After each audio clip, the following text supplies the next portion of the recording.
है अंबिया के बाद जो अफदलुल बशर है, सिद्दीक के ये शान नबी का बयान है, सिद्दीक के ये शान नबी का बयान है। आका किए के हुक्म पे सब कुछ लुटा दिया, आका किए के हुक्म पे सब कुछ लुटा दिया। है ठाट की लिबास तो खाली मकान है ठाट की लिबास तो खाली मकान है।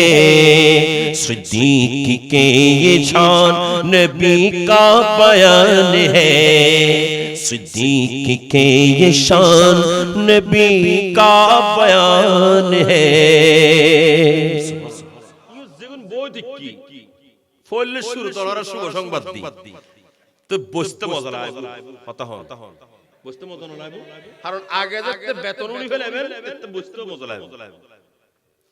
এটা জমাদিউল আখির শরীফের মাস, যেই মাসের মধ্যে আফদালুন নাস বা'দাল আম্বিয়া হযরত সাইয়্যিদনা আবু বকর সিদ্দিক রাদিয়াল্লাহু তাআলা ওয়াফাত গ্রহণ করেছেন। কথা বলেন ঠিক কিনা? তাইলে এটা সিদ্দিক আকবরের উরুস শরীফের মাস। আল্লাহর রাসূল বলেন, আমি মেরাজ রজনীতে জিবরিলের কাছে জিজ্ঞেস করলাম, ওগো জিবরিল, আমার সব উম্মতের কি হিসাব হবে নাকি? জিবরিল বলেন, ইয়া রাসূলুল্লাহ, নাম, আপনার সব উম্মতের হিসাব হবে। আমার ভাইয়েরা, একবার চিন্তা করুন, আমরা যখন ওই মাহশরের ময়দানের মধ্যে উঠব, আমরা তখন আমাদের কি অবস্থা হবে? যখন আমাদের মাথার উপর ওই সূর্য, যেটা এখন কোটি মাইল দূরে 1.96 কোটি কিলোমিটার দূরে যে সূর্য অবস্থান করছেন, সেই সূর্য যখন আমাদের মাথার এক হাত উপরে এসে যাবেন, আমাদের মাথার মগজগুলো যখন সিদ্ধ হয়ে পড়তে লাগবে, আমার রাসূল বলেন, মানুষ তাদের আমল অনুযায়ী ঘামের সমুদ্রের মধ্যে ডুবতে লাগবে। কারো চুলগিরা পর্যন্ত, কারো হাঁটু পর্যন্ত, কারো কোমর পর্যন্ত, কারো সিনা পর্যন্ত নয়, বরং কারো মুখ পর্যন্ত ডুবে যাবেন, ঘামের মধ্যে সাতটাতে থাকবেন। ওই কিয়ামতের কঠিন মুহূর্ত কেমন হবেন? যখন আসমান থেকে আগুন বর্ষণ হবেন। কথা বলেন ঠিক কিনা? এগুলো কি আমি বলছি না, আমার রাসূলের হাদিস। আমরা একটা শের পড়ি না, আগুন ঢালা আকাশ হবে রোজ কিয়ামত ময়দানে, রোজ হাশরের ময়দানে। নফসি নফসি করবে সবাই, নফসি নফসি করবে সবাই, খুঁজবে ছায়া কোন কানে, খুঁজবে ছায়া কোন কানে।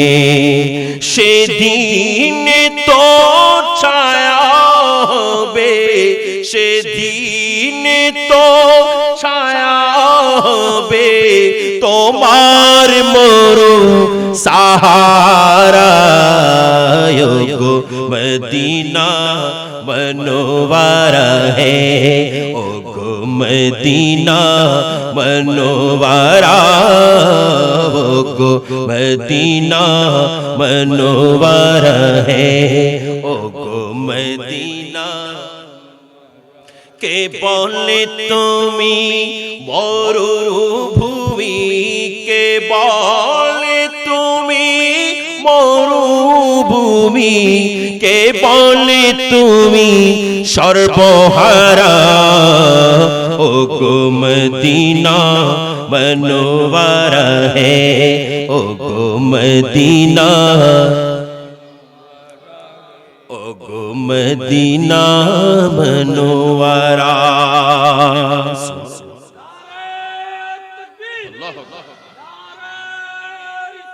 या रसूल अल्लाह,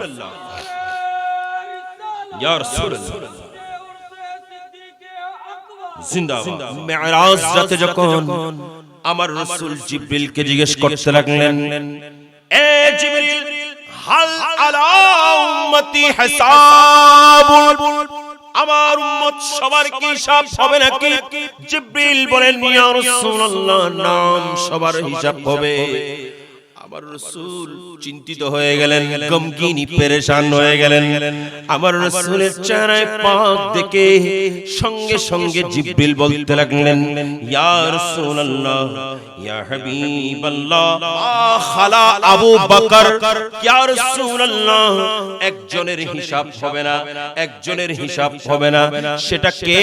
সেটা হলো ইয়া রাসূলুল্লাহ আপনার প্রিয় সাহাবী, আপনার প্রিয় বন্ধু হযরত সাইয়েদনা আবু বকর সিদ্দিক, যার হিসাব কিয়ামতের ময়দানেও হবে না।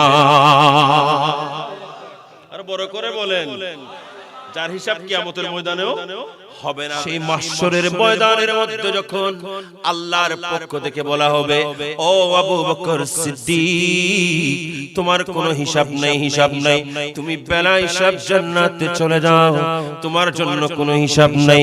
আবু বকর সিদ্দিক সেদিন ডাক দিয়ে বলবেন, ওগো রব্বুল আলামিন, ওগো রব্বুল আলামিন, ওগো পরওয়ারদিগারে আলম, আয় আল্লাহ, লা আদখুলুহা হাত্তা ইয়াদখুলা মাই ইয়াহবানি ফি দারিদ দুনিয়া।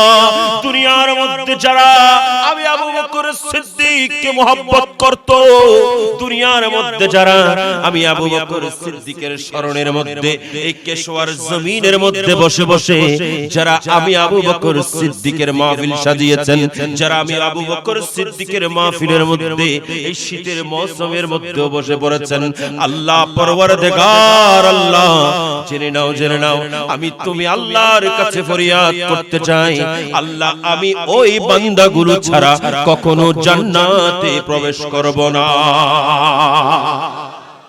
আজকের মাহফিলের মধ্যে এই দীর্ঘ সময় বসে আছি, নিশ্চয়ই আমাদের অন্তরে একটা যদি বিশ্বাস আমরা রাখতে পারি, আমরা তো কোনো আমল করতে পারি নাই। কয়জন বলেন, কয়জন কত আমল করেছেন? কয়জন বলতে পারবে আমি অনেক আমল করেছি, আমি অনেক নামাজ পড়েছি, আমি অনেক হজ করেছি, আমি অনেক যাকাত দিয়েছি? বলতে পারবেন? আরে আপনি কোত্থেকে বলবেন? আমার রাসূলের সাহাবী আমার রাসূলের কাছে গিয়ে বললেন, ইয়া রাসূলুল্লাহ, মাতা সা, কিয়ামত কখন হবে? আমার রাসূল জিজ্ঞেস করলেন, মা আদাতালাহা, তুমি সেজন্য কি সম্বল জোগাড় করেছো? কিয়ামতের জন্য কি সামান নিয়েছো?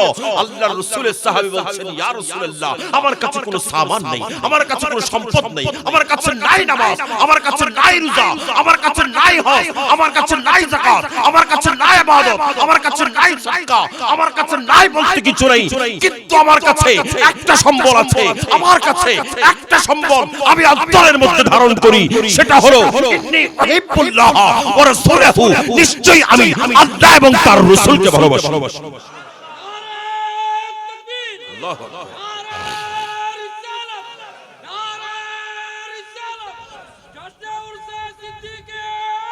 জিন্দাবাদ। যে মানুষ গোসল করতে ঠিকমতো পারে না, যে মানুষ ঠিকমতো ওযু করতে পারে না, যে মানুষ ঠিকমতো সিজদা দিতে জানে না, সিজদার মধ্যে গিয়েছে, দোকানের মধ্যে কয় টাকা বিক্রি হয়েছে, কয় টাকা ব্যবসা হয়েছে, সবগুলোর হিসাব করে ফেলেছে, সেই বান্দা তার আমল নিয়ে পার হওয়ার কোনো সুযোগ, তাহলে একটা সুযোগ কি আছে? সেটা হলো আমার রাসূলের প্রেম। কথা বলেন ঠিক না বেঠিক? সেজন্য একজন শায়ের বলেন, আমাল নে দেখে ये देखा महबूब की कूद से काहे गदा, मौला ने मुझे यूं बख्श दिया, मौला ने मुझे यूं बख्श दिया, सुबहान अल्लाह। ए नाम मुहम्मद सल्ले अला सुबहान अल्लाह, दी जिसने हमारे दिल को जिला, सुबहान अल्लाह। একটু বড় করে বলেন সুবহানাল্লাহ। কিয়ামতের ময়দানের মধ্যে হযরত সাইয়েদনা আবু বকর সিদ্দিক বলবেন, আল্লাহ ওগো রব্বুল আলামিন, যারা কেশোয়ার মধ্যে মরহুম আব্দুস সবুর ফাউন্ডেশনের ব্যবস্থাপনায় যে ঈদে মিলাদুন নবী হয়েছিল, যে সালে সওয়াব মাহফিল হয়েছিল, সেই মাহফিলের মধ্যে বসে আমি আবু বকর সিদ্দিকের প্রেমের মধ্যে কিছুক্ষণ সময় কাটিয়েছে, আল্লাহ আল্লাহ ওই বান্দাগুলোকে আমি আবু বকর সিদ্দিকের সঙ্গে দাও, আমি আবু বকর সিদ্দিক তাদেরকে নিয়ে জান্নাতে যাব। সিদ্দিক আকবর যখন এই কথা বলবেন আল্লাহর দরবারে, এখন আমার আল্লাহ কি বলবে জানেন? আমার আল্লাহ সূরা লাইল শরীফের মধ্যে শেষ অংশের মধ্যে এলান করতে লাগলেন, ওয়াসায়ুজান্নাবুহাল আতকা আল্লাযী ইউতি মালাহু ইয়াতাযাক্কা ওয়া মা লিআহাদিন ইনদাহু মিন নি'মাতিন তুজজা ইল্লা ইবতিগাআ ওয়াজহি রাব্বিহিল আ'লা ওয়ালা সাওফা ইয়ারদা। আবু বকর সিদ্দিকের শানে কোরআনে কারীমের মধ্যে অনেক আয়াত নাযিল হয়েছেন, তার মধ্যে সূরা লাইল শরীফের শেষ আয়াতে আমার আল্লাহ এলান করছেন, ওয়ালা সাওফা ইয়ারদা, আমি আল্লাহ আবু বকর সিদ্দিককে এমন ভাবে দেব, এমন ভাবে দেব, আবু বকর সিদ্দিক আমি আল্লাহর উপর খুশি হয়ে যাবে। আবার আপনারা একটু আগে আল্লামা আবুল কাসেম নূরী হুজুর কিবলার জবান থেকে শুনেছেন, হযরত বেলাল রাদিয়াল্লাহু তাআলা কে যখন আমার রাসূলের প্রিয় সাহাবী হযরত আবু বকর সিদ্দিক আযাদ করে নিলেন, এই আয়াত কানা হযরত বেলালকে আযাদ করার কারণে যখন সবাই বলাবলি শুরু করতে লাগলো, হয়তোবা বেলালের কাছে কোন প্রকার ঋণী আছে আবু বকর, সেজন্য বেলালকে আযাদ করেছেন। তখন আমার আল্লাহ এই আয়াত নাযিল করে জানিয়ে দিলেন, বেলালের উপর কোন ঋণ থাকার কারণে নয়, বেলালকে আমার আবু বকর আযাদ করেছেন আমি আল্লাহকে সন্তুষ্ট করার লক্ষ্যে। সেজন্য আমি আল্লাহ আবু বকর সিদ্দিককে দেব, কত দেব, কেমন দেব, কেমন দেব, আমি আল্লাহ আবু বকর সিদ্দিক কেমন ভাবে দেব যেন আবু বকর সিদ্দিক আমি আল্লাহর উপর রাজি হয়ে যায়। কারণ আমার রাসূল আরেক হাদিসের মধ্যে বলছেন, আমি রাসূল দুনিয়ার মধ্যে যারা আমার ইসলামের জন্য যত প্রকার খিদমত করেছেন, যত প্রকার সহযোগিতা করেছেন, যত প্রকার চেষ্টা চালিয়েছেন, যত অর্থ বিনিময় করেছেন, আমি সব কিছুর বদলা দিয়েছি, কিন্তু আমি দুজনের বদলা দিতে পারি নাই। একজনের নাম হলো আবু বকর সিদ্দিক, আরেকজনের নাম হলো খাদিজাতুল কুবরা। আমি দুইজনের বদলা দিই নাই। এই দুইজনের বদলা কি হবেন? এই দুইজনের বদলা আল্লাহ জাল্লা শানুহু কাল মাহশরের ময়দানের মধ্যে দেবেন, কাল মাহশরের ময়দানের মধ্যে দেবেন। ইয়া রাসূলুল্লাহ, মাহশরের ময়দানের মধ্যে কি বদলা দেবেন? সেখানে তো আর মানুষের টাকা লাগবে না, সেখানে তো আর পয়সা লাগবে না, সেখানে তো আর গাড়ি লাগবে না, সেখানে তো আর বাড়ি লাগবে না, সেখানে আল্লাহ কি বদলা দেবেন? তখন নিশ্চয়ই উত্তর দিতেন আমার কমলিওয়ালা নবী, সেখানে আর কোনো বদলা দেবেন না, সেখানে আল্লাহ জাল্লা শানুহু আবু বকর দ্বীনের জন্য যা খরচ করেছেন, দ্বীনের জন্য খরচ করতে করতে করতে করতে করতে করতে সিদ্দিক আকবর রাদিয়াল্লাহু তাআলা এমন দেওয়া দিয়েছেন, একদিন তিনি আমার রাসূলের দরবারে এসেছেন, আমার রাসূলের সামনে বসে আছেন, আমার রাসূলের সামনে সাহাবায়ে ইকরাম সহ আবু বকর সিদ্দিক বসে আছেন, কিন্তু ওনার জামাটা একেবারে ছেঁড়া, অথচ তিনি ছিলেন ধনী। তিনি আমার রাসূলের কাছে এসে হযরতে আল্লামা আবুল কাসেম নূরী হুজুর কিবলা বললেন, তিনি এসে গরীবী হালত এমন ভাবে ইখতিয়ার করেছেন, তিনি এসে গরীবী হালত এমন ভাবে ইখতিয়ার করেছেন, হযরতে সাইয়েদনা আবু বকর সিদ্দিক বসে আছেন, সামনে আমার রাসূল আবু বকর সিদ্দিককে দেখতেছেন, আবু বকর সিদ্দিক আমার রাসূলকে দেখতেছেন। এমন সময় হযরতে জিবরিল আমিন আলাইহিস সালাম এসে উপস্থিত হলেন, এসে উপস্থিত হয়ে বলেন, ইয়া রাসূলুল্লাহ, আপনাকে আল্লাহর পক্ষ থেকে সালাম, আল্লাহর পক্ষ থেকে আপনাকে সালাম জানিয়েছেন, সেই সঙ্গে আপনার প্রিয় সাহাবী হযরতে সাইয়েদনা আবু বকর সিদ্দিককে আল্লাহ সালাম জানিয়েছেন। সালাম হনাজাত দিয়া বড় গরি হন, বড় গরি হন। আচ্ছা, আর দেশত বলটু হুদুন আছে, আছে না নাই? বলটু কি হয় জানো? হদওয়ার রাসূলের সালাম দিবেলে জুতিয়ন ঘরে তলি আল্লাহর সালাম দিবেলে তো হতে গাছরা গাছ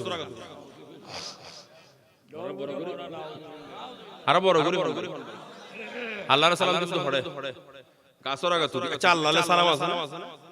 না মাতে সালাম অর্থ আসসালামু আলাইকুম ওয়া রাহমাতুল্লাহ, আপনার উপর শান্তি বর্ষিত হোক এবং আল্লাহর রহমত বর্ষিত হোক। কথা বলেন ঠিক না? আচ্ছা, আপনার উপর শান্তি বর্ষিত হোক কে বলবেন? আপনি বলবেন আপনার ভাইকে, আপনি বলবেন আপনার বন্ধুকে, আপনি বলবেন আপনার মাকে, আপনি বলবেন আপনার বাবাকে, আপনি বলবেন আপনার বোনকে, আপনি বলবেন আপনার পরিবারের সদস্যকে, আপনি বলবেন আত্মীয় স্বজনকে, আপনি বন্ধু বান্ধবকে বলবেন। কিন্তু আপনি যদি বলেন যে আল্লাহ তোমারও সালাম, আপনার ঈমান থাকবে। শান্তি দেনেওয়ালা কে? বড় করে হন। শান্তি দেনেওয়ালা কে? যিনি শান্তির দাতা, যার নাম সালাম, আপনি সেই আল্লাহকে সালাম দিবেন, আপনার ঈমান থাকবে। কথা বলেন থাকবে? সেজন্য যেই সমস্ত মানুষ এই ধরনের গন্দা গালিজ আকীদাগুলো পেশ করেন, আমি বলবো ভাই আপনি জানেন না কখন যে আপনি ঈমান থেকে খারেজ হয়েছেন। কথা বলেন না। সেজন্য কথা বলতে একটু হিসাব করতে হয়। আমার রাসূল বলছেন তোমরা আমাকে দুইটা জিনিসের জামানত দাও, একটা হলো জবান আর একটা হলো তোমাদের লজ্জাস্থান।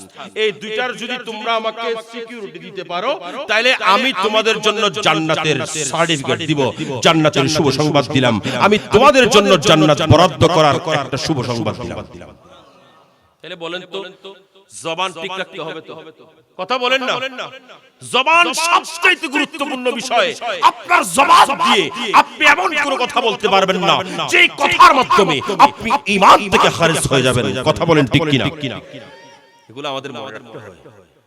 তো আল্লাহ সালাম দিচ্ছেন হযরত সাইয়েদনা আবু বকর সিদ্দিক রাদিয়াল্লাহু তাআলা কে আল্লাহ সালাম দিলেন। আমার রাসূল দেখতেছেন জিবরিল সামনে বসে আছেন, জিবরিলের কাপড় ফাটা, সেই সঙ্গে বাবুল কাটা দিয়ে বোতাম লাগিয়েছেন। আমার রাসূল জিজ্ঞেস করলেন, এ জিবরিল তোমার কাপড় ফাটা কেন? তোমার আজকে নুরানি লেবাস কোথায়? তোমার কাপড়ের মধ্যে বাবুল কাটার বোতাম কেন? ও জিবরিল তোমার আজকে নুরানি লেবাস কোথায়? জিবরিল আমিন বলেন, ইয়া রাসূলুল্লাহ, ইয়া হাবিবাল্লাহ, আজকে আমি জিবরিল নয়, পুরো আসমানের মধ্যে যত ফেরেশতা আছেন প্রত্যেকটা ফেরেশতাকে আল্লাহ নির্দেশ দিয়েছেন প্রত্যেকটা ফেরেশতা যেন আজকে ফাটা জামা পরে বাবুল কাটা লাগায় আর আবু বকর সিদ্দিকের সুন্নাত পালন করে। তো আমার রাসূল এমন ভালোবাসতেন আবু বকর সিদ্দিককে, আমার রাসূলের সঙ্গে সঙ্গে আমার আল্লাহ ভালোবাসতে শুরু করেছেন সিদ্দিক আকবরকে। সিদ্দিক আকবর যখন ফাটা জামা পরে বসে আছেন, সিদ্দিক আকবরের ফাটা জামা আমার আল্লাহর ভালো লেগেছে। সিদ্দিক আকবর সবকিছু দিতে দিতে দিতে দিতে সবকিছু দিয়ে দিয়েছেন, কিছু বাকি রাখে নাই। এমন কি গারে সুরের মধ্যে নিজের জানও দিতে প্রস্তুত ছিলেন। হযরত আবু বকর সিদ্দিক নিজের জানের পরোয়া করে নাই। যখন আমার রাসূলকে নিয়ে হিজরতের রাত যখন যাচ্ছিলেন, পথের মধ্যে সিদ্দিক আকবর কিছুক্ষণ সামনে যায়, কিছুক্ষণ পেছনে যায়, কিছুক্ষণ ডানে যায়, কিছুক্ষণ বামে যায়, চারপাশ দিয়ে ঘুরতেছেন। আমার রাসূল হঠাৎ জানতে চাইলেন, ওগো আবু বকর, ওগো আবু বকর, তুমি আজকে আমার চারপাশে ঘুরতেছো কারণ কি বুঝলাম না। আবু বকর সিদ্দিক রাদিয়াল্লাহু তাআলা বলেন, ইয়া রাসূলুল্লাহ, আমি আপনার চারপাশে ঘোরার কারণ হলো, ইয়া রাসূলুল্লাহ, কেউ যদি আপনি রাসূলের শরীরের মধ্যে আঘাত করতে চায়, আপনাকে যদি কেউ দূর থেকে তীর মেরে দেয়, যেন আপনি রাসূলের সিনায় পড়ার আগে আমি আবু বকরের সিনায় পড়ি। এই ধরনের মহব্বত কি দুনিয়ার কোনোদিন দেখবে? সিদ্দিক আকবর রাদিয়াল্লাহু তাআলা আমার রাসূলকে এই ধরনের ভালোবাসার কারণে আবু বকর সিদ্দিক রাদিয়াল্লাহু তাআলা আনহুর শান আল্লাহ এমন ভাবে বাড়িয়েছেন। আবু বকর সিদ্দিক রাদিয়াল্লাহু তাআলা আমার আল্লাহর কাছে প্রিয় হয়ে গেছেন। আবু বকর সিদ্দিকের হারকাত আমার আল্লাহর কাছে ভালো লাগে, আবু বকর সিদ্দিকের সুকুনাত আমার আল্লাহর কাছে ভালো লাগে, আবু বকর সিদ্দিকের কাপড় পরা আমার আল্লাহর কাছে ভালো লাগে। আমার আল্লাহ বলেন, ওয়ালা সাউফা ইয়ারদা, আমি এমন ভাবে দেব আবু বকর সিদ্দিককে, আমি আল্লাহ এমন ভাবে দেব যেন দুনিয়া আমি আল্লাহকে রাজি করতে চাই, কিন্তু আমি আল্লাহ চাই যেন আবু বকর আমার উপর রাজি হয়ে যায়।